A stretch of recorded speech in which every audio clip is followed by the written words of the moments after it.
There he is. Officers. That's the man who destroyed our community pool. Arrest him before he runs. The accusation hit me like a slap across the face on a bright suburban afternoon. I stood frozen in my own driveway in Evergreen Terrace. Suitcase handle still warm from the airport. Staring at Meredith Langley, the HOA president. Her perfectly manicured finger jabbing the air like she was directing traffic straight to hell. The flashing red and blue lights painted every white picket fence and manicured lawn in our so-called peaceful neighborhood. Neighbors peeked from behind curtains. Phones already recording. Meredith stood center stage in her signature pastel cardigan and pearl earrings. Voice pitched high enough for the whole block to hear. He's dangerous. He's been fighting the rules since day one. This is what happens when people think they're above the community. I almost laughed. Dangerous? Me? The same guy who'd quietly covered a chunk of the pool renovation costs when the HOA budget mysteriously ran short. But Meredith wasn't interested in facts. She was interested in protecting her tiny throne. This nightmare didn't start with sirens. It started the way all HOA horror stories do, quietly. Politely. With a smile that never reached the eyes. I'd moved to Evergreen Terrace 6 months earlier after years of living out of suitcases as a structural engineer. Tokyo projects. Dubai high-rises. Endless airport lounges. One morning in a sterile Singapore hotel I woke up and realized I couldn't remember what city I was in. That was the moment I decided enough. I wanted roots. Real ones. I found this place online, tree-lined streets. Modern homes mixed with classics. And what looked like actual peace. The house at the end of Maple Court had floor-to-ceiling windows and a backyard that backed right up to the community pool. I closed in 2 weeks. The first night I sat on the patio with a cold beer, listening to the sprinklers and distant laughter from the pool. For the first time in years, I felt like I'd built something for myself instead of everyone else. I told myself I'd finally made it. Then the doorbell rang. Meredith Langley stood on my porch holding a clipboard like it was the 10 Commandments. Mid-50s. Blonde bob sprayed into submission. Coral lipstick. And a smile sharp enough to cut glass. Welcome to Evergreen Terrace. I'm Meredith, president of the HOA. I always greet new homeowners personally. Helps us keep our standards high. Her eyes immediately flicked past me to my sleek black steel mailbox. Oh dear. That mailbox doesn't meet our approved guidelines. We require the classic white with colonial post. Consistency is everything here. I blinked. The house is modern glass and steel. The mailbox matches the architecture. She gave a little laugh that sounded like breaking ice. Rules are rules. Ethan. We can't have people just doing whatever they want.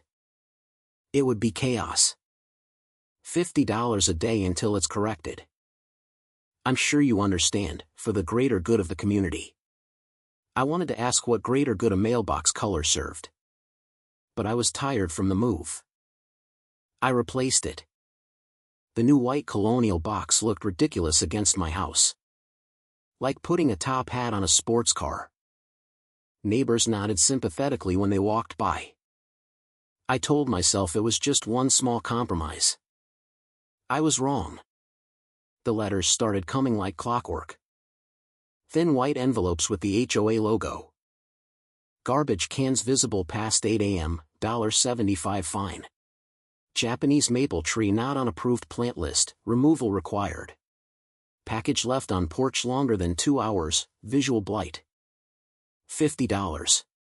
Each one signed with her looping signature and a smiley face sticker that somehow made it worse. I started racing home on trash day like a criminal. I measured my grass with a ruler. I had Amazon boxes inside the garage the second they arrived.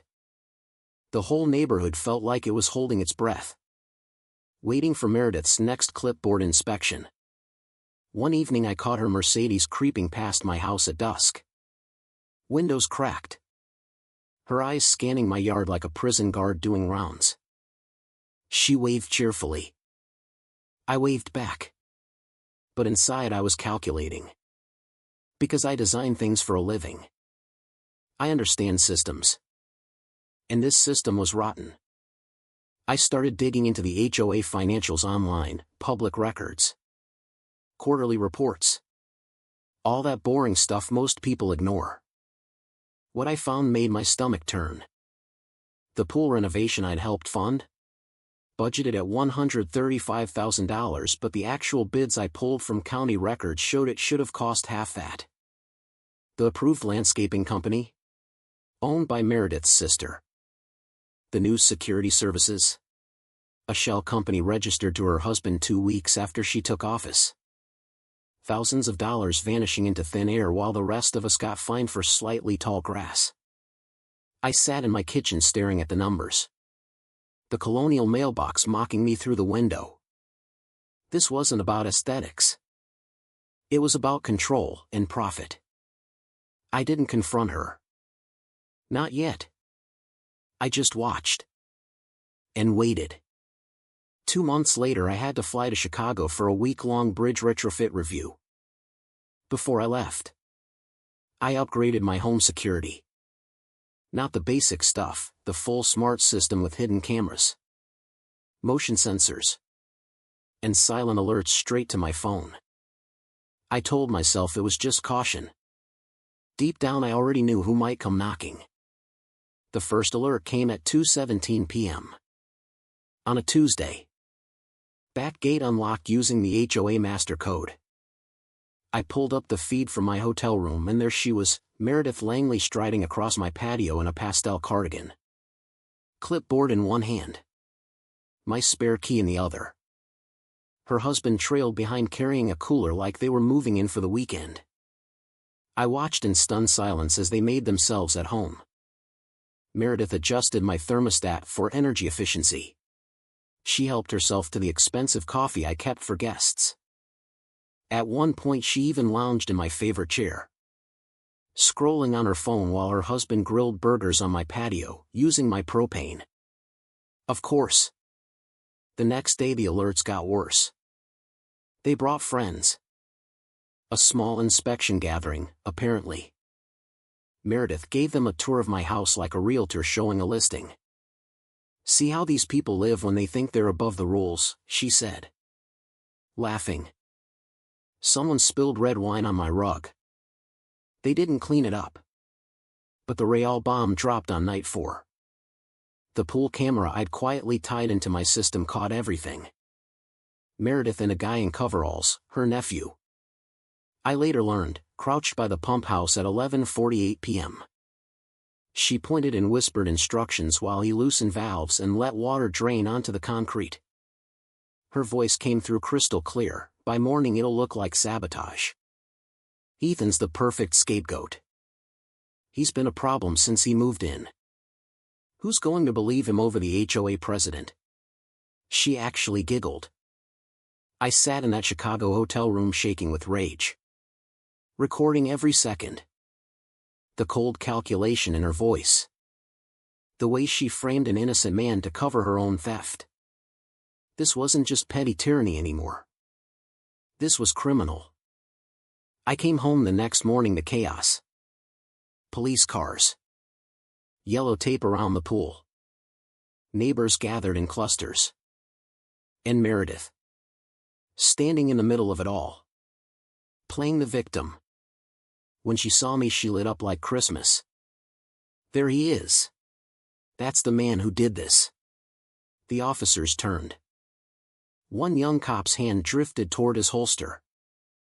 Meredith launched into her performance, trembling voice. Tears in the eyes.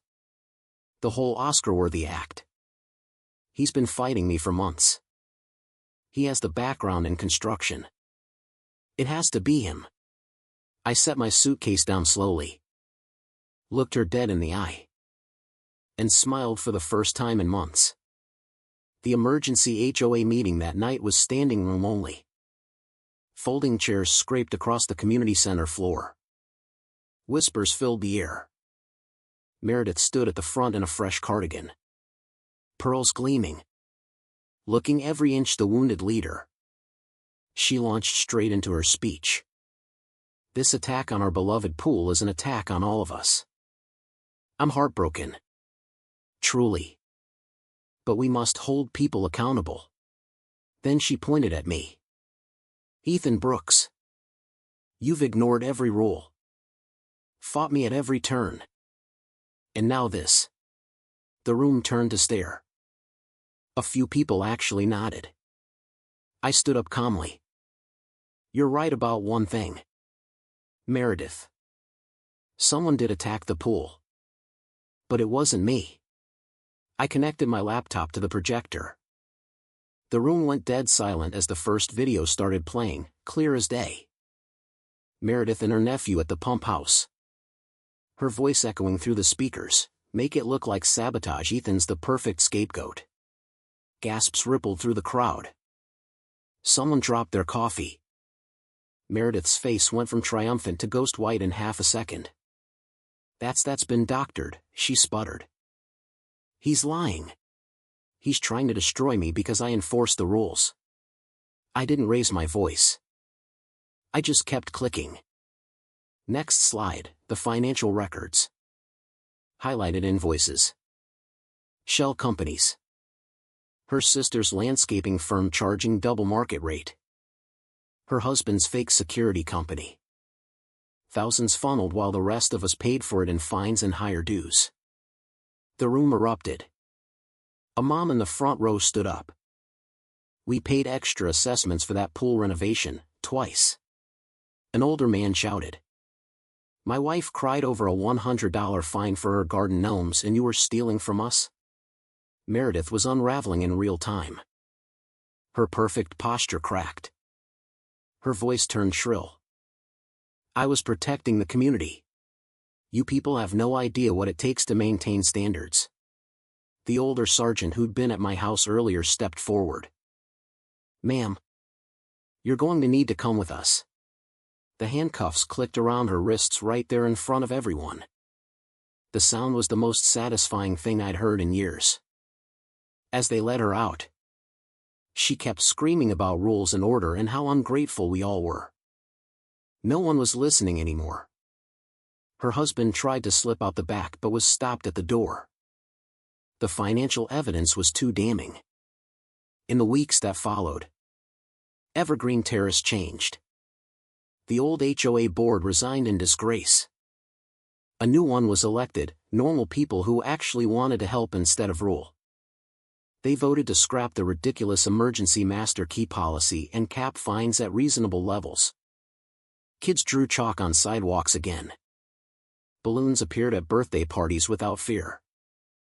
And I finally replaced that hideous colonial mailbox with the sleek black steel one I'd wanted from the start. The restitution check from Meredith's plea deal was substantial. I didn't keep a dime. I donated every cent to a local housing charity. Seemed fitting, money taken through greed finally used to give someone else a real home.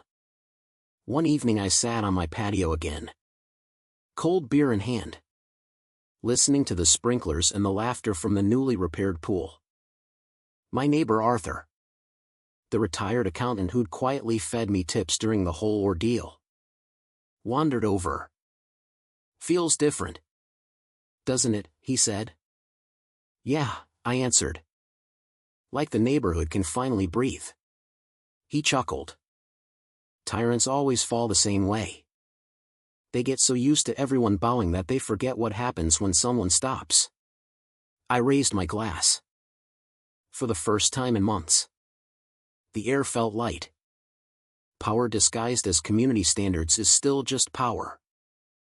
And when someone finally pushes back with truth instead of fear, the whole fragile kingdom collapses. So tell me, was Ethan wrong for fighting back with cameras and receipts? Or was the real crime letting one woman turn an entire neighborhood into her personal little dictatorship? Drop your thoughts below. Who's really the villain here?